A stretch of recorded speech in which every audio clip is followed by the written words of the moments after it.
बहुत ही कम लोग जानते होंगे भारत स्काउट गाइड और हिंदुस्तान स्काउट गाइड ये दोनों ऐसी एनजीओ है जिसे सरकार ने मान्यता दी है, मगर भारत स्काउट गाइड ही ज्यादातर देखने को मिलता है और भारत स्काउट गाइड को अंग्रेजों द्वारा बनाया गया था, मगर हिंदुस्तान स्काउट गाइड की स्थापना मदन मोहन मालवीय ने की थी, जो पूरी तरह सनातन परंपरा और सेवा भाव के द्वारा बनाई गई संस्था है।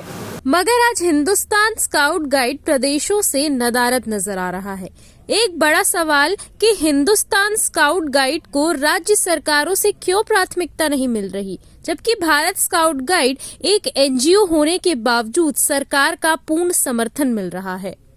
देखिए, भारत स्काउट गाइड कोई सरकारी संस्था नहीं है, ये एक एनजीओ है और सरकार के अधिकारियों को अगर इसमें काम करना है तो अपने वरिष्ठ अधिकारियों से परमिशन लेकर ही काम करना चाहिए। ये नौकरी का जो अधिनियम है उसके अनुसार मैं आपको बता रहा हूँ कि शासकीय सेवा शर्तों का जो अनुबंध होता है उसके तहत ये आवश्यक है कि कोई भी अधिकारी, कोई भी जिला शिक्षा अधिकारी अगर स्काउट गाइड में या एनसीसी में पदेन जाता है तो अपने वरिष्ठ अधिकारी के पास परमिशन होना चाहिए।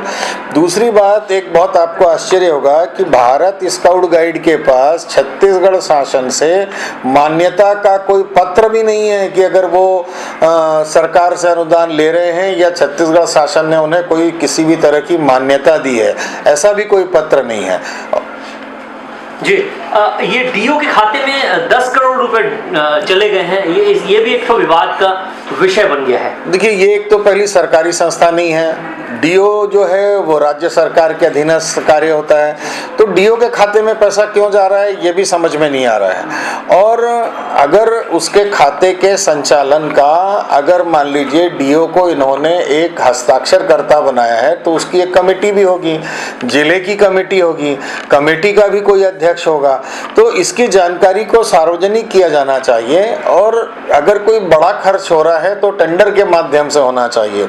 अब हमारी सरकार ये कह रही है कि हमने जो लिस्टेड लोग हैं उनको काम दे दिया है, तो सरकार को भी मालूम होना चाहिए कि भाई कितना काम हुआ है और कितना पैसे का इसमें काम होगा या लेन देन होगा। माननीय बृजमोहन अग्रवाल जी ने जो कहा है वो अपने अनुभव के आधार पर कह रहे हैं कि टेंडर बिना जारी किए अगर काम हो रहा है तो इसमें भ्रष्टाचार होने की संभावना दिखाई देती है, तो इसलिए हम लोगों को सोच समझ के काम करना चाहिए। जी, भारत सरकार के द्वारा मान्यता प्राप्त स्काउट गाइड की कौन सी संस्था है? देखिए, भारत सरकार के द्वारा जो मान्यता प्राप्त दो संस्थाएं हैं, एक भारत स्काउट गाइड और एक हिंदुस्तान स्काउट गाइड।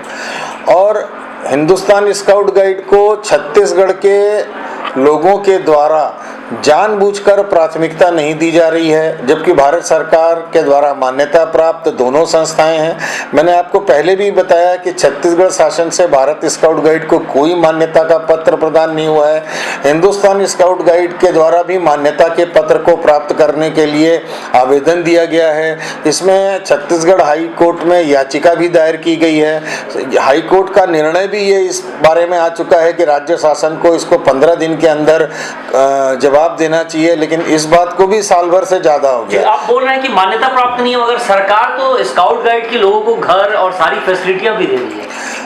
ये सब सरकार के मर्जी के हिसाब से हो रहा है, नियमानुसार ये सारी चीज़ें गलत हैं। सरकारी भवन का उपयोग किसी एनजीओ के लिए किया जा रहा है तो एनजीओ से उसको किराया भी मिलना चाहिए, लेकिन सरकार उसको ये सरकारी संस्था मानकर उसको पूरी तरीके से भारत स्काउट गाइड काम कर रहा है। और उसमें सरकार के सभी लोग हैं, सभी जिला शिक्षा अधिकारी उसमें इन्वॉल्व हैं और बड़े लेवल का इसमें मुझे तो ऐसा लगता है भ्रष्टाचार हो रहा है और इस पर सरकार को नियंत्रण करने की बहुत ज़्यादा ज़रूरत है।